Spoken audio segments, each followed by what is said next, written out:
Hello, everybody, and welcome back to another episode of The Push with Nick and KP. I'm KP. Nick is in attendance with me once again because today we're going to be going through our SmackDown recap from WWE this past Friday. That'll be the 4th of April edition of Friday Night SmackDown. So, as we get closer to WrestleMania, what's going down? Let's break everything down as to what went on this episode of SmackDown, and let's get underway.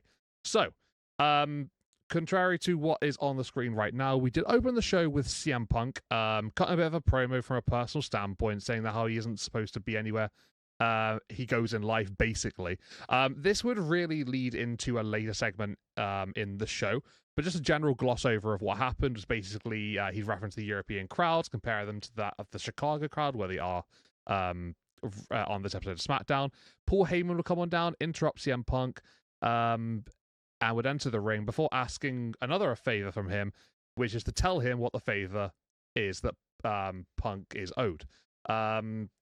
Basically, CM Punk wouldn't want to give anything away, but he'd want to wait until Roman Reigns would arrive before telling him face-to-face what that favor is. And then Heyman can find out at the time. But we'll obviously go into all that later on. That's a big segment towards the end of the show. So let's go into what was the first match of the night, and that saw Rey Fenix, the debut of the newly arriving WWE superstar. He would go one-on-one with Nathan Frazer. This was a very, very entertaining, fast-paced match between two people who are very, very quick around the ring. We know like the likes of Braun Breaker is very fast. Nathan Frazer, he brings a different element of speed to the ring. He's always just darting around, very, very quick, agile. And Rey Fenix can sort of like hang with that. He's very similar styles to that of Nathan Frazer.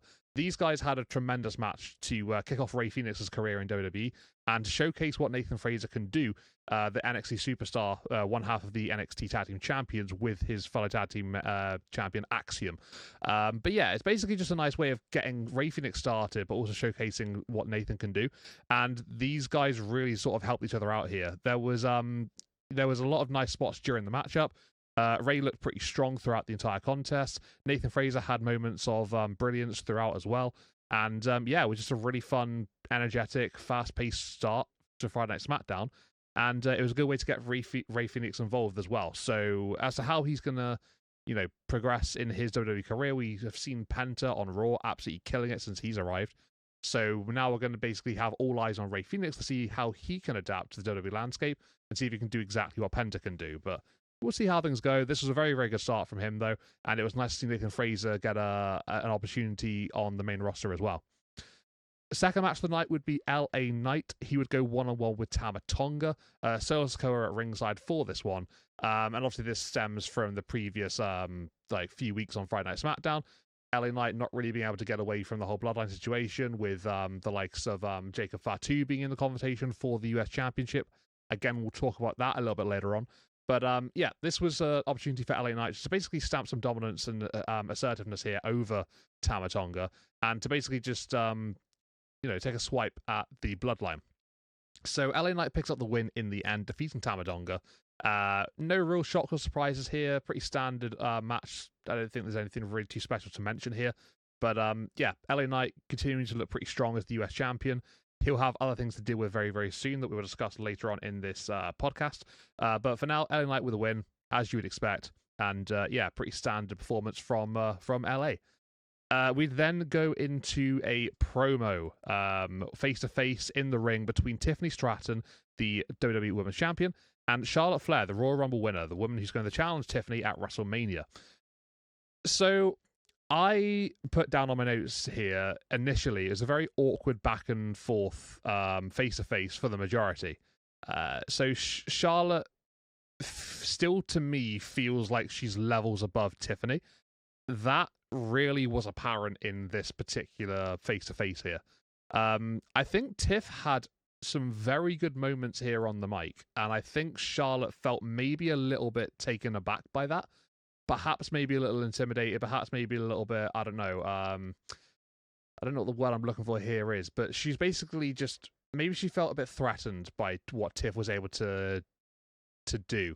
Because this got quite personal. This got very very edgy in parts. Maybe like blur the lines here a little bit, because some of the stuff that was said during this back-to-back, like, I think it started off. Tiffy was trying to get into her stride. Tiff was relying on catchphrases for cheap pops from the crowd, but then she would start to go into a bit more in-depth descriptions. She would call Charlotte the Nepo Queen, a Nepo baby.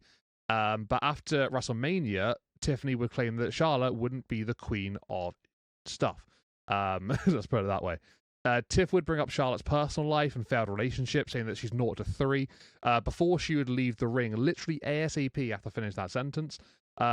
Charlotte would do a little bit of mimicry during the segment as well. The second that Tiff was saying how she's the queen of she ain't the queen of stuff, basically.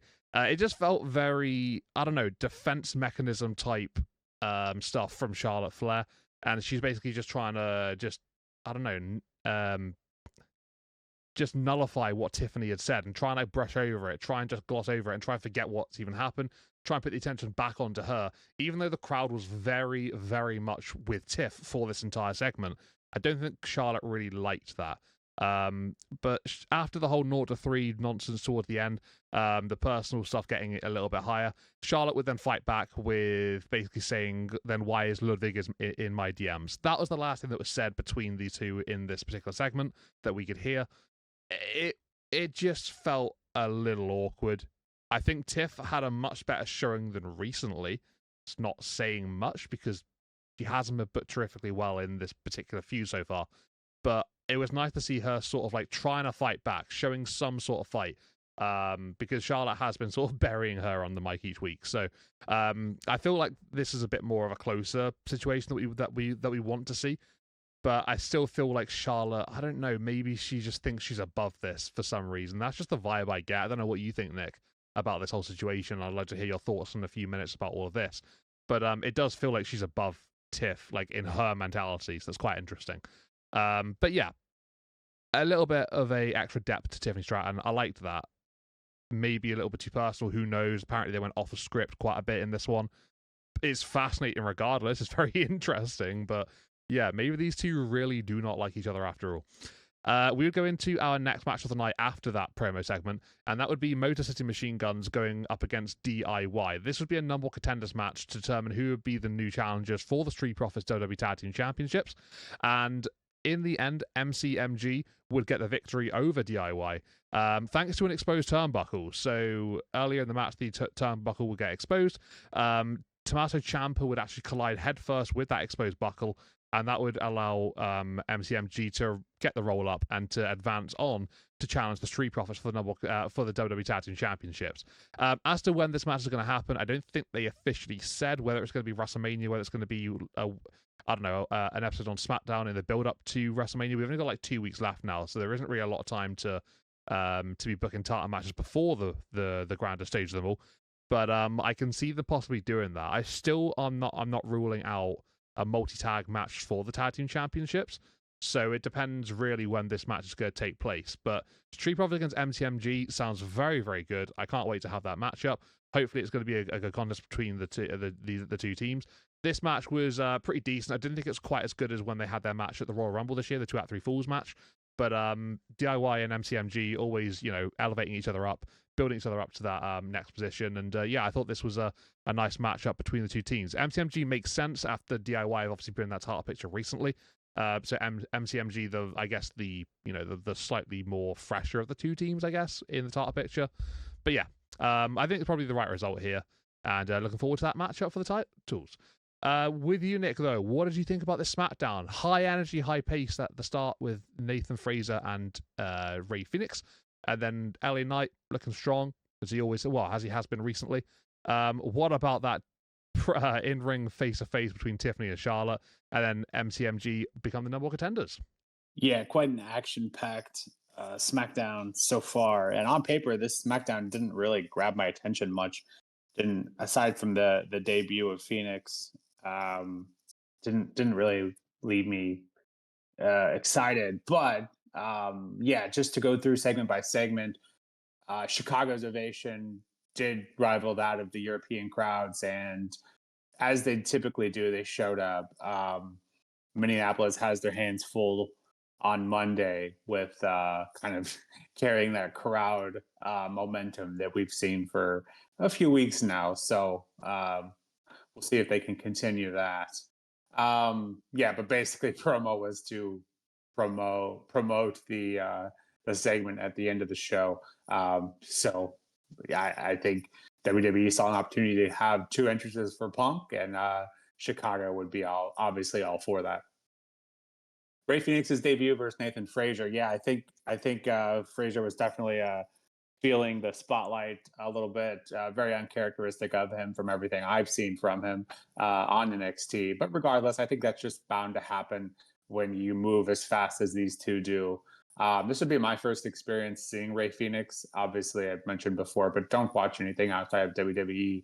But he does feel a bit faster than Penta. Um, Maybe by design, maybe not. But yeah, he feels like a more traditional lucha in terms of how he moves in the ring. But yeah, that being said, obviously the announcing table did mention that he was his brother, so the comparisons are always going to be there. And Penta obviously set a pretty high bar, so we'll see if Phoenix can live up to it. Um, I don't think the issue is ever what they can do in ring. I think that's usually pretty consistent and above average, obviously at minimum. But in terms of where does he fit in and which title picture does he fit into, I think will be the big question. But yeah, this is obviously a very entertaining match, and even with the mishaps, um, better than most things you'll see on a weekly basis. So yeah, this was great to see. I'm interested to see where Phoenix will end up. The LA Knight versus Tama match. Yeah, this I don't think broke any new grounds by any means. Um, Solo tried to get involved and didn't quite work out. LA Knight got the win, as I think he should have. And then yeah, nothing too special going on here. I think just keeping LA Knight strong um, was the overall goal here, despite not having a numbers advantage. And the part of my talk that's here, it's going to take most time, is definitely the Charlotte Tiffany promo. Because as you mentioned before this promo, Tiffany, and I've been harping on this for a while, um, Tiffany has not been good on the mic. And Charlotte really not helping her in any stretch of the imagination either. Kind of not giving her a chance to talk and that sort of thing. I feel like we saw the height of that issue when they did when they both did the live interview between the two of them at the same time. Charlotte wasn't letting her get anything out. And so I felt like we kind of saw that get flipped on its head here. The Chicago crowd were not giving Charlotte an opportunity to talk at all. It felt very like, I want to say like Dom level, but even the Dom level, the kind of heat that he gets feels like it's a legitimate heat. It's like, the crowd acknowledges that we don't like your character, but we do like you. Um, Whereas this, to me, this felt like pure like go away heat. And the only other person that comes close to that kind of heat currently, I would say, is Logan Paul. Very much go away heat. We don't want you. That's what this felt like to me. And as you mentioned, that clearly got under Charlotte's skin. So I think that was the first part of it. And the second part of it was that this was probably, again, as you mentioned, the bar set low, but Tiffany definitely is improving each week after that dual interview. So last week I felt like she was in the right direction, and this week felt like she was more calm and composed as well. But I think she was definitely feeding off the fact that Charlotte clearly wasn't comfortable. And again, she's never one to be super good on the mic either. She has a style, and most of us don't care for it. But yeah, I think Tiffany got the better of this segment, and it feels like she's kind of going back to her character that we all grew to love, and that kind of that more of an attitude based, kind of, I don't want to say like a spoiled persona, but that's kind of the best you know name I could give it. But yeah, it felt like she got the win here too in terms of who walked out of this having the last laugh, so to speak. And again, I've also mentioned this before, but I try not to read too much into the dirt sheets and all that. But this promo and people talking about this was everywhere after Friday, and it, as you mentioned, did appear to go off script a little bit, but it appears that and it felt you could feel it even before going out to look for anything. You could feel the tension between these two. And maybe at first I thought, well, maybe that's just what they're going for. It makes it feel real, blur the lines. But then looking for it appears they both did go off script and maybe don't like each other that much. And I think that is apparent. It really did feel that way during this. And Charlotte going for the Ludwig DMs bit felt pretty cheap. And even when Charlotte was able to talk, I think earlier her just mocking Tiffany's voice. Um, I saw the issues being with Tiffany going for the marriages bit and that being low hanging fruit. Well, the two main points that Charlotte did was make fun of Tiffany for her voice and then tried to pretend that Luke was in her DM. So I think if you're gonna, call out one of them, I think you should call out both of them. But yeah, I think Tiffany is back on the right path, and I think she's making improvements, and it feels like she has the upper hand at the moment, which kind of scares me for how this match will end up going at Mania. Then we have the tag match versus Motor City Machine Guns and DIY, and this is one of those scenarios, and we talk about it week in week out. You can't really go wrong with these matches, and this match was no exception. After this match, I just kind of sat there. And I was like, that's what tag team wrestling is all about. This felt like they were telling a story through the match. The turnbuckle, of course, ended up costing him. But yeah, these guys obviously have in-ring chemistry. And this was just tag team wrestling at its best, in my opinion. No, it wasn't super long, and no, it didn't reinvent anything. But both teams are just so well oiled that this match gave us anything we could have ever asked for on a weekly show. I will say, Motor City Machine Guns getting the win here was a bit surprising. I kind of thought DIY would be back up the top there. But as you mentioned, having not set an official date for when they would get that number one contendership, I do still have hopes that we will get that multi-man for Mania, because if not, then what have we been doing for the last few months, building up this story about all these deserving tag teams. So I am still hopeful that is the end goal here. But yeah, lots of stuff talked about, and a great start to SmackDown so far. Yeah, pretty good start to the show, 100%. Roughly about halfway through what we are going to be discussing here today. How about we go into our second half of Friday Night SmackDown, which involves some ups and downs for certain. So let's start with Naomi. She would go one-on-one with B-Fab, and as she was making her way down to the ring, she would be attacked by Jade Cargill during her entrance. Jade Cargill, obviously, really looking to fight back against Naomi. Very much a lot of heat between the two women. After Naomi put her out for it was about 2 months or so, to the back end of last year going into this year. I think it might have even been about 3 months or so, whatever, in the end. But either way, regardless, that animosity is still continuing here on SmackDown. The attack didn't last too long. It was a pretty brief, quick thing, which then allowed Naomi to be separated from Jade Cargill, and Naomi would actually get into the ring, and she would go into her match with B-Fab. Naomi would look dominant as hell in this contest. She would dispatch a B-Fab very, very quickly. One of Naomi's probably quickest victories, I think, of her career, really. And she would do that using a modified lung blower to end the match. Don't know if this is her new finisher. It could be. I thought the move was a little underwhelming.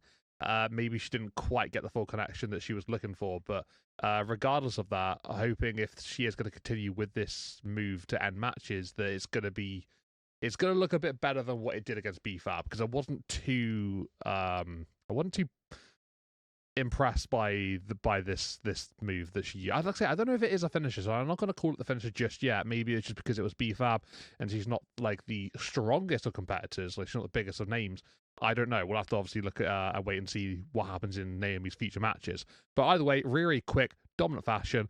Naomi would be celebrating the victory. I say celebrating, it probably didn't even last long enough to be celebrating, because Jade Cargill would attack Naomi post-match as well as during the entrance earlier on. It wouldn't be too long before Naomi would would be sent to ringside, and then Nick Aldis would come on down. Nick Aldis would basically announce between the two women that they will have a one-on-one match at WrestleMania.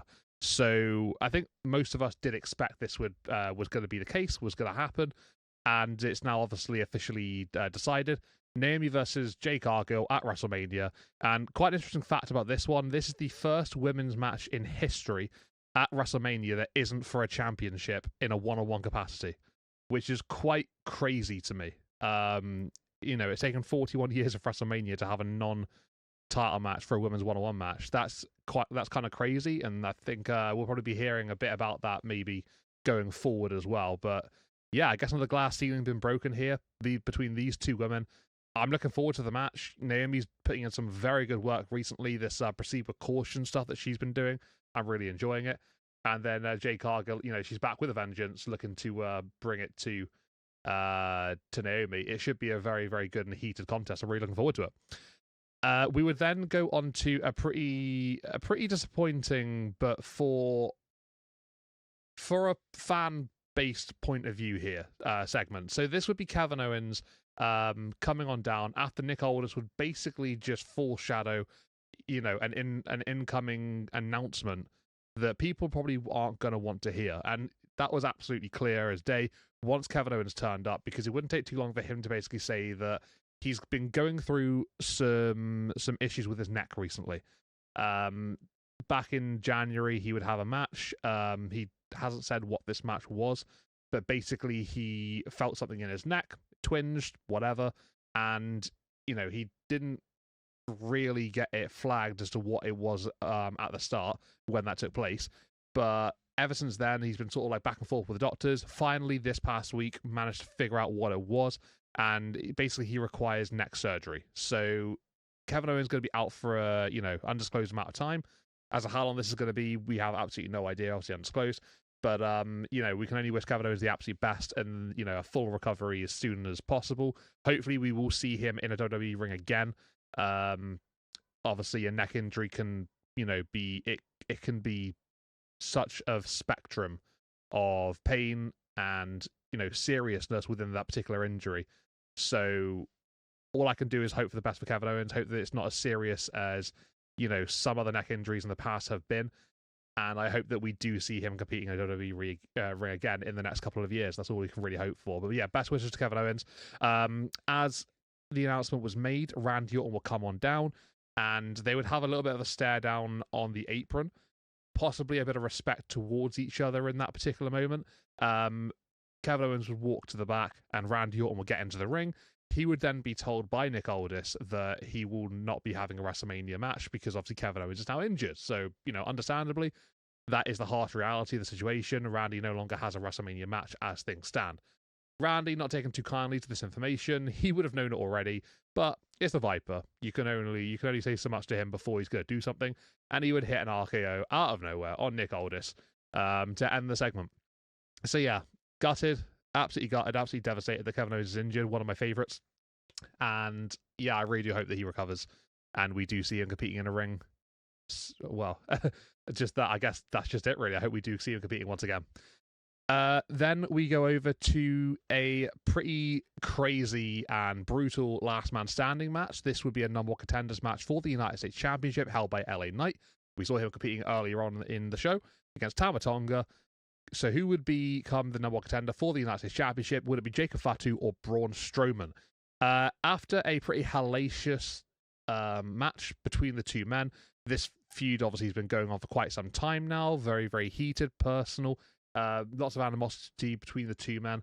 There will be many spots throughout the match that would make this one a really crazy and fun watch. So we'd have Strowman go for a suplex onto Jacob Fatu through some tables in the crowd, like a little area.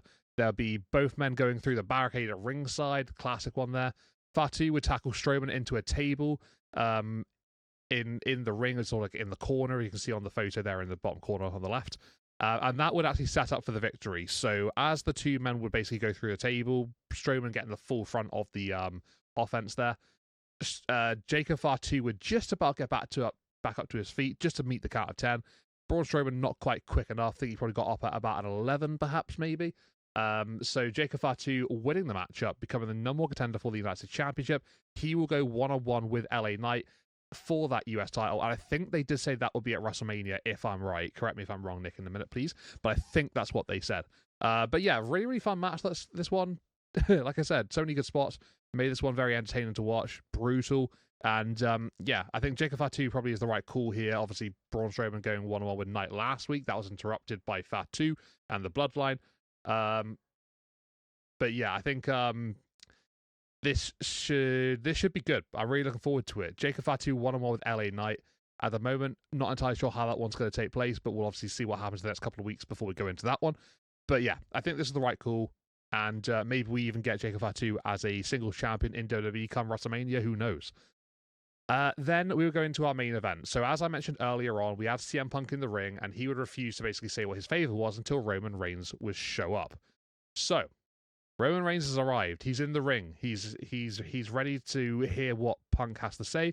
He calls out CM Punk with his wise man right next to him, and instead of Punk, he gets Seth freaking Rollins, who had arrived earlier in the night. Roman Reigns and Seth Rollins, they've had a bit of back and forth about their history. Before both basically kind of, I guess, agreeing with each other. They just wanted to hear what Punk had to say and what the favor was going to be. So all attention turned to CM Punk once again, and then the Second City Saint would come on down to the ring, and he would announce what his favor is after a few minutes. So he would basically get up in the face of Roman Reigns, looking directly at Paul Heyman, sort of addressing him as well, that he wants to have Paul Heyman in his corner at WrestleMania for this triple threat matchup. I think rumors had gone round that this could have been a potential option. I wasn't entirely sure if it was going to be, because it seems a little bit sort of simplistic when you think about what a favor could imply, and there could be many different opportunities and avenues down here. But with Punk asking Heyman to be in his corner at WrestleMania, you're talking mental tactics here, mind games. You're talking getting into the head of Roman Reigns, and ultimately that's basically what CM Punk wants to do here. He's got a lot of heated history with Seth Rollins, not so much with Roman, but maybe this is a good way of him sort of like, striking a chord and getting a little bit personal against Roman Reigns, using Paul Heyman to his advantage there. They are best friends. They've said that many, many times. Paul to Heyman, Paul, Punk to Heyman, and Heyman to Punk. They've said it vice versa between the two men over the years. But after this whole thing would happen, Roman would basically tell Heyman, tell him no. I'll stand here. I'll wait. You tell him no. Let him down easily. Whatever you want to do, just basically tell him that's not going to happen. Heyman would basically say, I can't do that, my tribal chief. His hands are tied. It's a favor. At the end of the day, Heyman is a respectful man. He's a man of etiquette, so he's going to follow through with the favor. After all, it is a favor for a favor situation. So as Roman was getting in the face of Heyman, just basically demanding an explanation and whatnot, Punk would attack Roman from behind before laying him out with a GTS, and then he would have a stare down with Seth Rollins, which would go on to end the show. So as to what people thought the favor would be, whether this is up there with what we would have wanted it to be, probably maybe not for a lot of people, but I think when you look at it and you break it down and you sort of like think about it, there's an opportunity for Punk to get into the head of Roman Reigns. It does make a lot of sense. But Nick, what did you think of this favor? Did you think it was as big as maybe it was believed to have been in the last few weeks? Do you think this is appropriate for the situation? Jacob Fatu and Braun Strowman's hellacious last man standing match. What did you make of Jacob Fatu's chances at WrestleMania against LA Knight? And the unfortunate news of Kevin Owens getting injured and, obviously going to be missing WrestleMania and however long afterwards. And then B-Fab and Naomi's match with, obviously, Jade Cargill attacking both before and afterwards. Yeah, the B-Fab Naomi match was pretty quick, albeit I felt like, to me, B-Fab got in 90% of the offense, and then Naomi just, recovered, hit that move that you mentioned, and then that was all it took. I've said it before, I'll say it again. I think B-Fab has potential, and it feels like we have our big stars in the women's division, and then we have the people like BFAB that feels like they have this huge mountain to climb and don't ever get an opportunity to do so. So it feels like you're either really high or really low, and there's no in between. It feels like at the moment.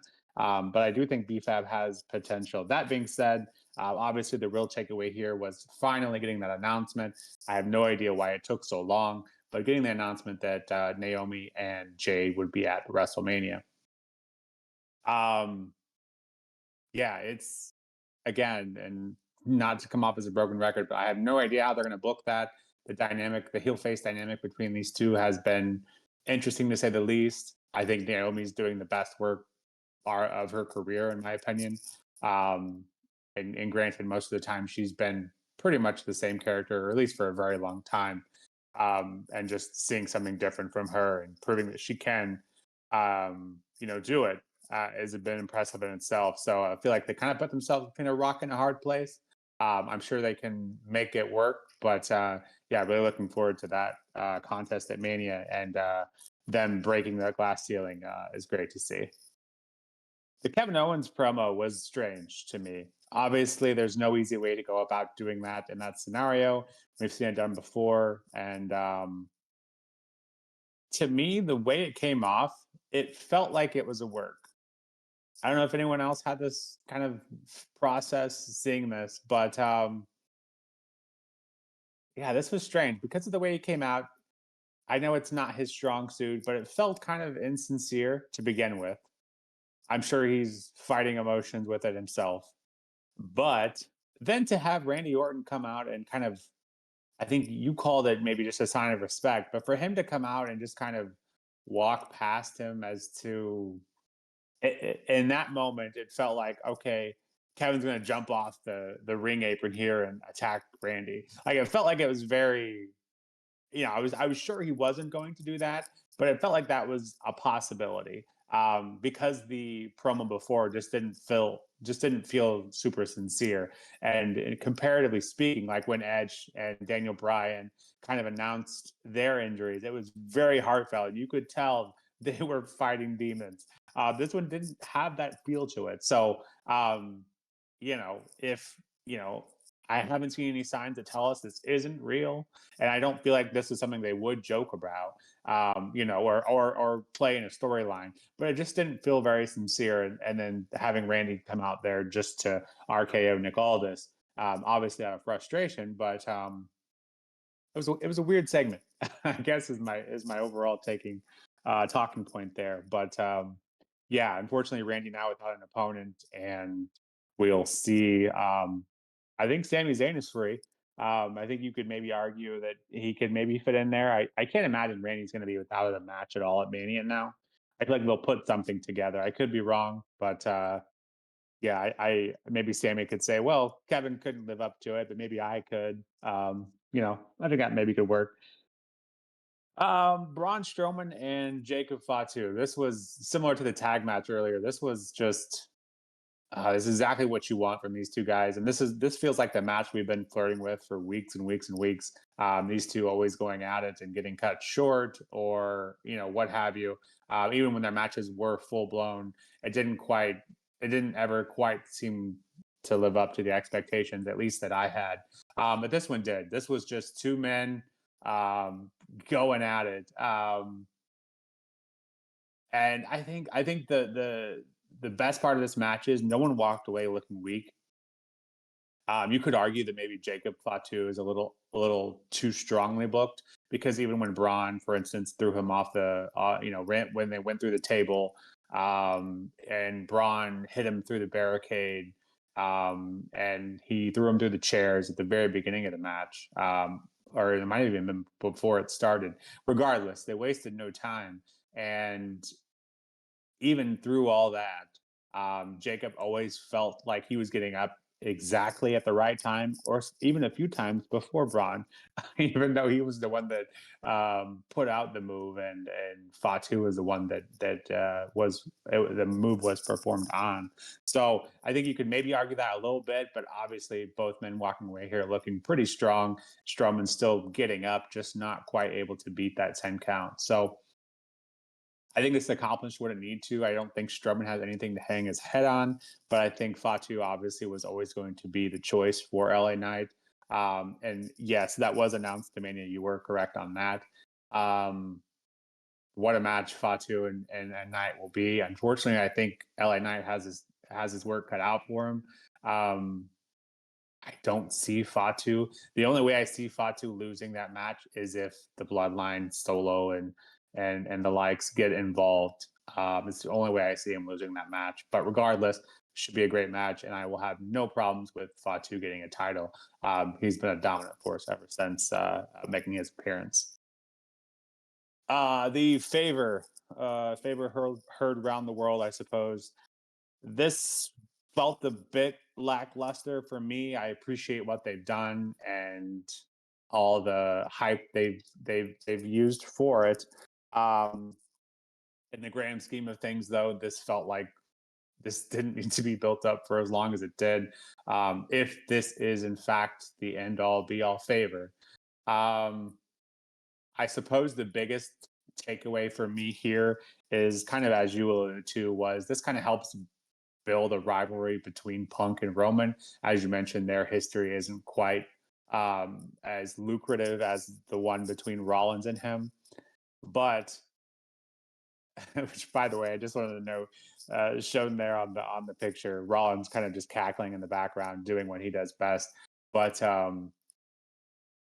obviously, he already has plenty of history with the both of them, so it kind of made sense that he didn't really need to be super heavily involved.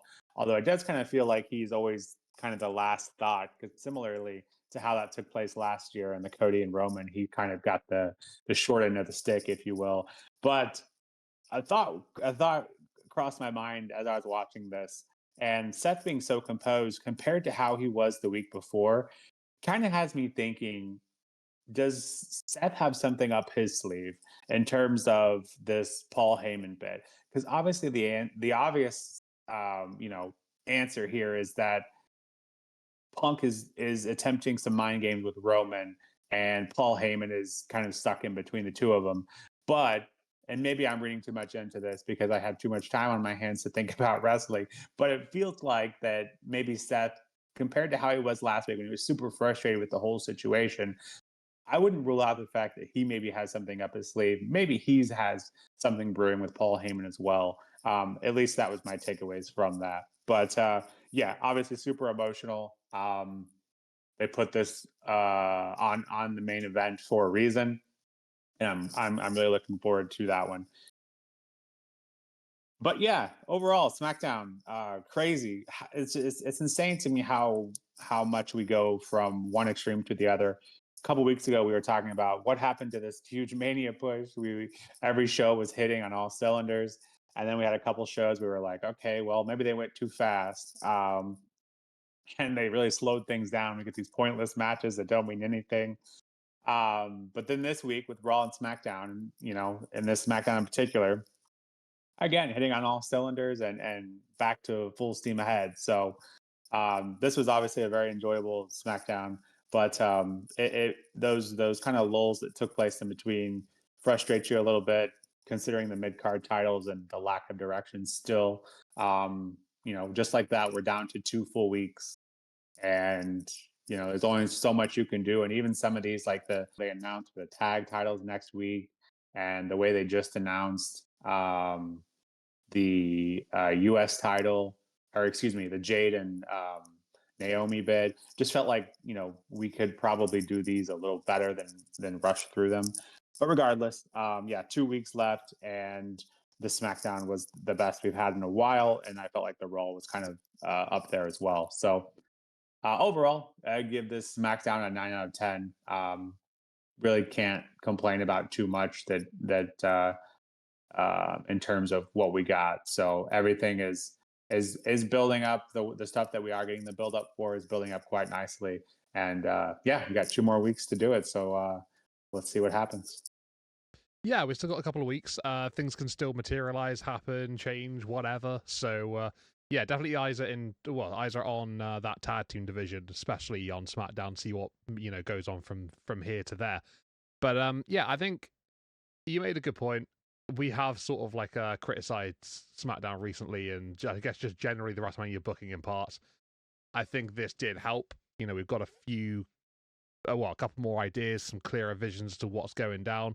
Obviously, we've lost a match, but gained two, but gained two as well. So we really were up by one after this show. But yeah, I think we got some stuff to work towards. So it's looking good. It's a step in the right direction. And I think regarding this episode of SmackDown, it did what it needed to, and I think it just generally just pushed a few things in the right direction where it needed to be. I felt like I didn't enjoy it so much as I think maybe some other ones sporadically throughout this year so far. I'd probably give it an 8 out of 10. But yeah, not to say that it was a bad show or anything, but I don't know, I didn't really get like a vibe for the majority of it. Like that I was like really enjoying it. But there were some really good moments, some good matches, you know, some big things that were announced. But I just felt like some of the other bits maybe I wasn't particularly too bothered by, and I don't know, maybe it's just a general lack of interest for me with a couple of bits going on.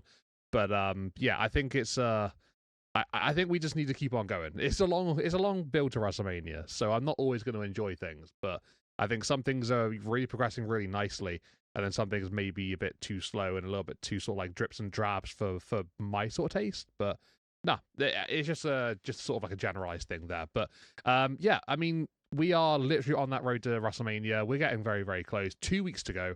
A couple of Raws, a couple of SmackDowns, a couple of NXTs. Obviously looking for Sound and Deliver there as well. The building towards that.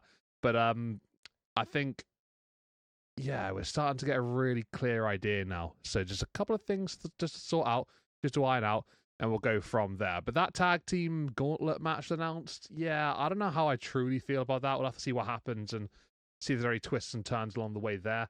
Hoping for something else to happen in that one, but we'll have to wait and see. But yeah, I think you know, the landscape is starting to take a lot of shape. So not too long to go. But thank you very much to everybody here who tuned into the push with Nick and KP. This has been our SmackDown recap. So next time we will be on here will be our Raw recap coming up, well, in a couple of days' time.